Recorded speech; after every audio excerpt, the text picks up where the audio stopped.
श्रीमन नारायण नारायण नारायण श्रीमन नारायण नारायण नारायण श्रीमन नारायण नारायण नारायण।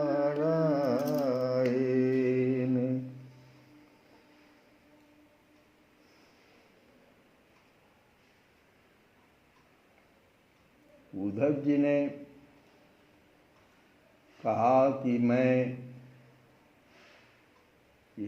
यहाँ पर जो उपस्थित सभी भक्तजन हैं उनकी कार्य की सिद्धि के लिए श्रीमद्भागवत का पाठ करूँगा, लेकिन परीक्षित को इस कार्य में सहायता करनी पड़ेगी।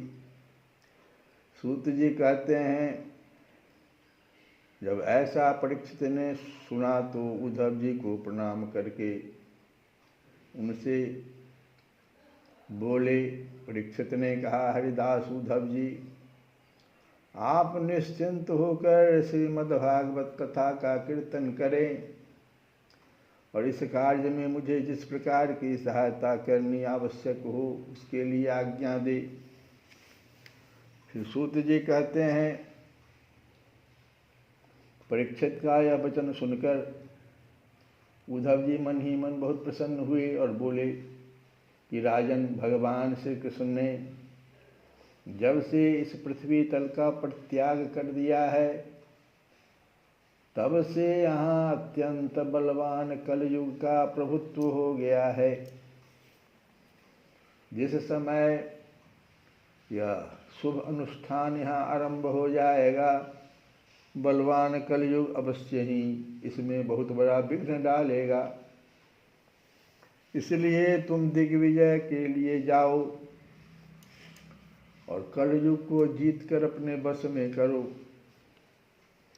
इधर मैं तुम्हारी सहायता से वैष्णवी रीति का सहारा लेकर, वैष्णवी रीति मतलब भगवान विष्णु के द्वारा जिस प्रकार से 1 मास का पारायण होता है वो वैष्णवी रीति कहलाया, तो तुम्हारी सहायता से वैष्णवी रीति का सहारा लेकर 1 महीने तक यहाँ श्रीमद्भागवत कथा का रसास्वादन कराऊंगा और इस प्रकार भागवत कथा के रस का प्रसार करके इन सभी श्रोताओं को भगवान मधुसूदन के नित्य गोलोक धाम में पहुंचा दूंगा।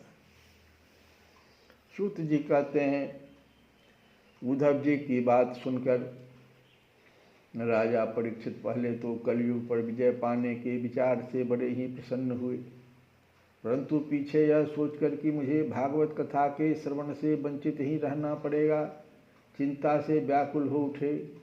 उस समय उन्होंने उद्धव जी से अपना अभिप्राय इस प्रकार प्रकट किया। राजा परीक्षित ने कहा कि हे तात, आपकी आज्ञा के अनुसार तत्पर होकर मैं कलयुग को तो अवश्य ही अपने बस में कर लूँगा, मगर श्रीमद्भागवत की प्राप्ति मुझे कैसे होगी? मैं भी आपके चरणों की शरण में आया हूँ, अतः मुझ पर भी आपको अनुग्रह करना चाहिए। सूत जी कहते हैं, उनके इस वचन को सुनकर उद्धव जी पुनः बोले कि राजन, तुम्हें तो किसी भी बात के लिए किसी प्रकार की भी चिंता नहीं करनी चाहिए, क्योंकि इस भागवत शास्त्र के प्रधान अधिकारी तो तुम ही हो। संसार के मनुष्य नाना प्रकार के कर्मों में रचे पचे हुए हैं। ये लोग आज तक प्रायः भागवत श्रवण की बात भी नहीं जानते। तुम्हारे ही प्रसाद से इस भारतवर्ष में रहने वाले अधिकांश मनुष्य श्रीमद्भागवत कथा की प्राप्ति होने पर शाश्वत सुख प्राप्त करेंगे। महर्षि भगवान श्री सुखदेव जी साक्षात नंद नंदन श्री कृष्ण के स्वरूप हैं। वे ही तुम्हें श्रीमद्भागवत की कथा सुनाएंगे, इसमें तनिक भी संदेह की बात नहीं है। राजन, उस कथा के श्रवण से तुम ब्रजेश्वर श्री कृष्ण के नित्य धाम को प्राप्त करोगे। इसके पश्चात इस पृथ्वी पर श्रीमद्भागवत कथा का प्रचार होगा। अतः राजेंद्र परीक्षित, तुम जाओ और कलयुग को जीतकर अपने बस में करो। सूत जी कहते हैं, उद्धव जी के इस प्रकार कहने पर राजा परीक्षित ने उनकी परिक्रमा करके उन्हें प्रणाम किया और दिग्विजय के लिए चले गए। इधर वज्र ने भी अपने पुत्र प्रतिबाहु को अपनी राजधानी मथुरा का राजा बना दिया और माताओं को साथ ले उसी स्थान पर जहाँ उद्धव जी प्रकट हुए थे जाकर श्रीमद्भागवत सुनने की इच्छा से रहने लगे। तदंतर उद्धव जी ने वृंदावन में गोवर्धन पर्वत के निकट 1 महीने तक श्रीमद्भागवत कथा के रस की धारा बहाई और उस रस का आस्वादन करते समय प्रेमी श्रोताओं की दृष्टि में सब ओर भगवान की सच्चिदानंदमयी लीला प्रकाशित हो गई और सर्वत्र श्री कृष्णचंद्र का साक्षात्कार होने लगा।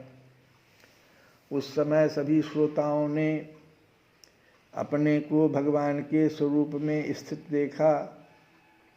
वज्रनाभ ने श्री कृष्ण के दाहिने चरण कमल में अपने को स्थित देखा और श्री कृष्ण के विरह शोक से मुक्त होकर उस स्थान पर अत्यंत सुशोभित होने लगे। वज्रनाभ की वे रोहिणी आदि माताएं भी रास की रजनी में प्रकाशित होने वाले श्री कृष्ण रूपी चंद्रमा के विग्रह में अपने को कला और प्रभा के रूप में स्थित देख बहुत ही विस्मित हुई तथा अपने प्राण प्यारे की विरह वेदना से छुटकारा पाकर उनके परम धाम में प्रविष्ट हो गई। इनके अतिरिक्त भी जो श्रोतागण वहाँ उपस्थित थे वे भी भगवान की नित्य अंतरंग लीला में सम्मिलित होकर इस स्थूल व्यवहारिक जगत से तत्काल अंतर्धान हो गए। वे सभी सदा ही गोवर्धन पर्वत के कुंज और झाड़ियों में, वृंदावन काम्य वन आदि वनों में तथा वहाँ की दिव्य गौओं के बीच में श्री कृष्ण के साथ विचरते हुए अनंत आनंद का अनुभव करते रहते हैं। जो लोग श्री कृष्ण के प्रेम में मग्न हैं उन भावुक भक्तों को उनके दर्शन भी होते हैं। सूत जी कहते हैं, जो लोग इस भगवत प्राप्ति की कथा को सुनेंगे और कहेंगे उन्हें भगवान मिल जाएंगे और उनके दुखों का सदा के लिए अंत हो जाएगा। इसके बाद शौनकादि ऋषियों ने पुनः सूत जी से कहा कि सूत जी, आपने हम लोगों को बहुत अच्छी बात बताई। आपकी आयु बढ़े, आप चिरंजीवी हों और चिरकाल तक हमें इसी प्रकार उपदेश करते रहें। आज हम लोगों ने आपके मुख से श्रीमद्भागवत का अपूर्व महात्म्य सुना है। सूत जी, अब इस समय अब आप हमें यह बताइए कि श्रीमद्भागवत का स्वरूप क्या है, उसका प्रमाण, उसकी श्लोक संख्या कितनी है, किस विधि से उसका श्रवण करना चाहिए तथा श्रीमद्भागवत के वक्ता और श्रोता के क्या लक्षण हैं। अभिप्राय यह है कि उसके वक्ता और श्रोता कैसे होने चाहिए। तो इस प्रश्न का उत्तर सूत जी ने जो शौनकादि ऋषियों को दिया वे हम लोग कल की कथा में सुनेंगे। दीनानाथ दयानिधि स्वामी, कौन भांति मैं तुम्हें रिझाऊं। दीनानाथ दयानिधि स्वामी, कौन भांति मैं तुझे रिझाऊं। ओ लक्ष्मी थारे चरण की चेरी, कौन द्रव्य प्रभु भेंट चढ़ाऊं। दीनानाथ दयानिधि स्वामी, कौन भांति मैं तुम्हें रिझाऊं। तुम त्रिलोक के करता हरता,